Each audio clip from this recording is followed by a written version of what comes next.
দেশের রাজনীতিতে আজ যুব নেতৃত্বের গুরুত্ব ক্রমেই বাড়ছে।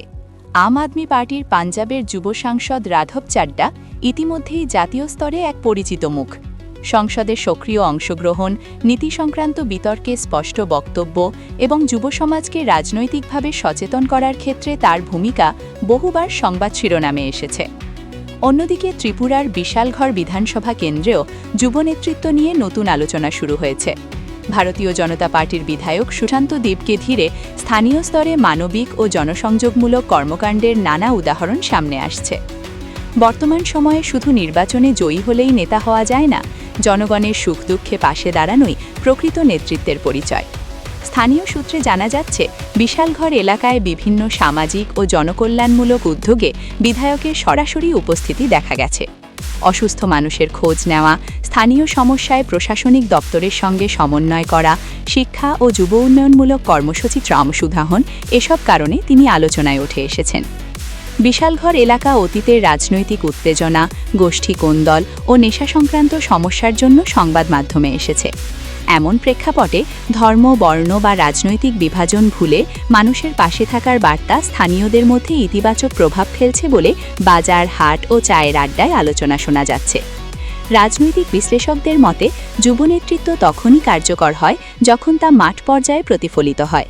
রাঘব চাড্ডা যেমন জাতীয় রাজনীতিতে যুবদের প্রতিনিধিত্বের প্রতীক হয়ে উঠেছেন, তেমনি ত্রিপুরায় সুশান্ত দেব স্থানীয় স্তরে যুব সমাজকে সংগঠিত ও সামাজিক কর্মকাণ্ডে যুক্ত করার চেষ্টা করছেন, এমনটাই মত অনেকের। জনগণের একাংশের দাবি, তিনি কেবল নির্বাচিত প্রতিনিধি নন, বরং নিয়মিত যোগাযোগ রক্ষা করে দায়িত্বশীল ভূমিকা রাখছেন। তবে রাজনৈতিক পরিমণ্ডলে যে কোনো নেতার কার্যকারিতা সময় ও ধারাবাহিক কাজের মাধ্যমেই চূড়ান্তভাবে মূল্যায়িত হয়, এ কথাও বিশেষজ্ঞরা মনে করিয়ে দিচ্ছেন। যুব নেতৃত্বের এই দ্বৈত চিত্র, একদিকে জাতীয় স্তরের প্রভাব, অন্যদিকে স্থানীয় স্তরের মানবিক উপস্থিতি ভারতের রাজনীতিতে নতুন বার্তা দিচ্ছে। আগামী দিনে এই ধারাবাহিকতা কতটা বজায় থাকে, সেদিকেই নজর থাকবে সাধারণ মানুষের। নমস্কার। হ্যালো, নমস্কার। এটা অনন্য দেবনাথের গার্জিয়ান তো না? হ্যাঁ হ্যাঁ। আমি সুশান্ত দেব, এমএলএ বিশালগড় বলছিলাম। আচ্ছা, নমস্কার। নমস্কার। কি হয়েছিল ওর পরীক্ষা দিতে গিয়া? মানে ওর তো আগে থেকেই শরীর খারাপ, এরকম সেন্সলেস হয়ে যায় মাঝে মধ্যে, বেশি মানে টেনশন করলেই এরকম হয়ে যায় আর কি। আচ্ছা আচ্ছা, মানে এক্সাম দিতে পারছিল নি? এম, পুরা দিতে পারছেন নি পরীক্ষা? পুরোটা বলতে মানে 50 আনসার করছে আর কি, পরে দেওয়ার মানে একটু টাইম দিছে স্যাররা, আচ্ছা তারপরে 50 আনসার করছে। আচ্ছা আর ওরে মানে বিশাল করেই মানে ভর্তি করেছিলাম এক্সামের 1 সপ্তাহ আগে।